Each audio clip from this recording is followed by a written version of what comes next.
Hi everyone.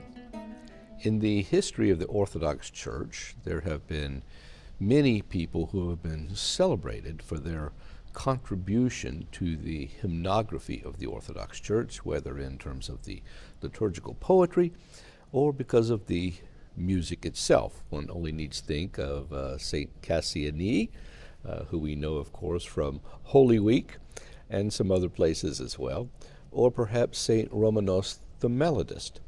But there are many others besides these two, and one of the ones that is perhaps a little bit under the radar and should be more celebrated, we commemorate on January 20th. And his name is St. Ekvtime the Confessor. Now, Ekvtime was born in 1865 to pious parents Solomon and Marta. And about the age of 15, he went to Tbilisi looking for work. While he was there, he gathered with some other like-minded Orthodox Christian men and founded what could only be called a theological book club. Now, around 1890, this club had developed to the point where they were able to purchase a print shop. And then for the next 25 years, they were able to produce many theological tracts that were dedicated to the uplifting of the people of Georgia and for their own theological edification, as well as trying to inspire the ancient Georgian chant, which had become somewhat lost, but yet St. Ekvtime was very, very interested in preserving and actually spreading.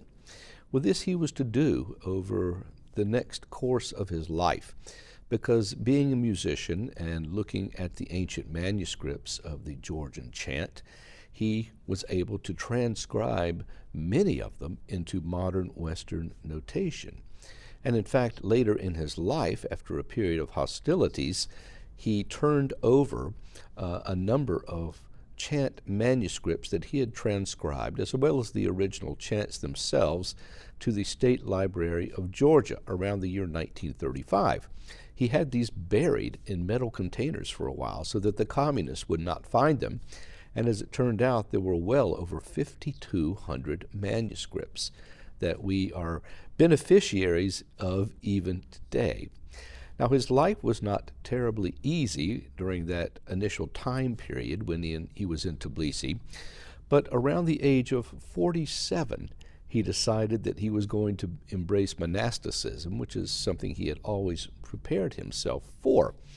And so, with the blessing of his spiritual father, he was tonsured a monk, and then just a couple of years later was made a hierodeacon, and he spent perhaps 4 years in that office before finally being made a priest.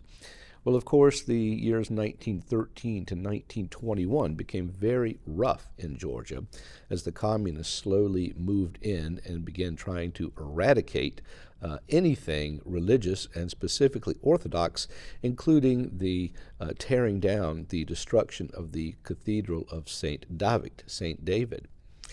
Well, there were a lot of priests during this time that were struggling to survive. Many monasteries underwent terrible hardships.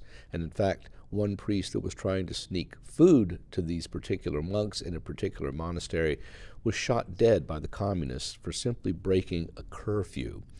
All he was trying to do was feed his brethren, yet the communists were having none of it. Several metropolitans were killed, including all of the priests underneath them.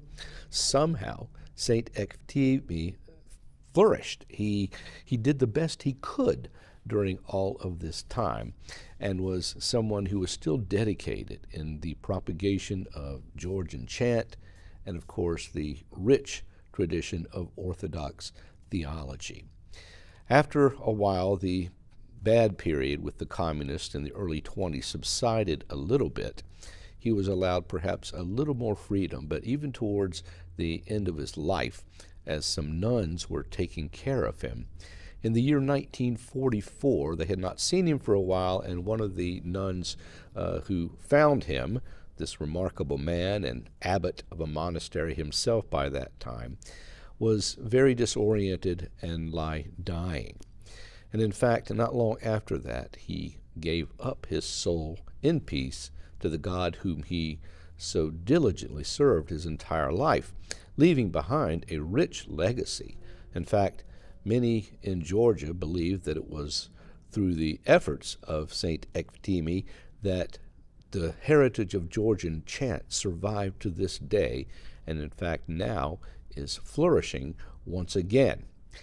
After his repose until the year 2003, the Holy Synod of the Georgian Orthodox Church declared that St. Ekvtime was worthy to be counted among the saints, and his legacy indeed definitely lingers on long after his repose. Because of this wonderful man, anyone who listens to or ever has participated in the singing of Georgian chant knows what a wonder it is.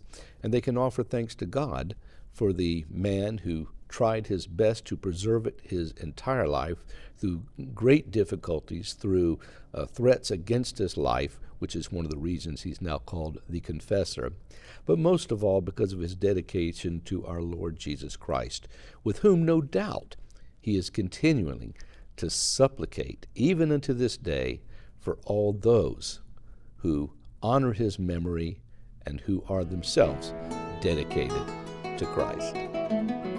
Bye-bye.